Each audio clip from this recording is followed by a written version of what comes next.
మీరు చేసిన ఏవైతే రాజ్యాంగ ద్రోహం ఉందో అలాంటి వాటిని అన్నీ ఈరోజు ప్రజలు మననం చేసుకున్నారు కాబట్టి మిమ్మల్ని అధికారంలోకి రానియాలి.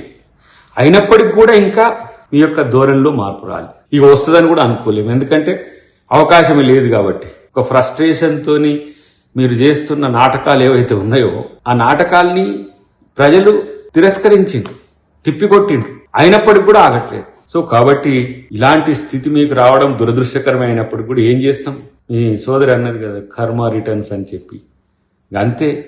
ఇంకా తెలంగాణ ప్రజలకు మీలాంటి విపక్ష నాయకులు ఉండడం అనేది ఎంత నష్టం జరుగుతుందో ఇప్పటికైనా అర్థం చేసుకోరు. ఏ రోజు కూడా కాంగ్రెస్ పార్టీ ఇలాంటి అవమానపూర్వక చర్యలకు ఎప్పుడు పాల్పడదు కూడా. కానీ ఈరోజు మీరు వ్యవహరిస్తున్న తీరు తెలంగాణ ప్రజలు గమనిస్తుండ్రు, తెలుగు సమాజం గమనిస్తున్నది. అయినప్పటికీ కూడా మీలో మార్పు రావట్లేదు అని అంటే డెఫినెట్గా మళ్ళీ ప్రజలే బుద్ధి చెప్తారు.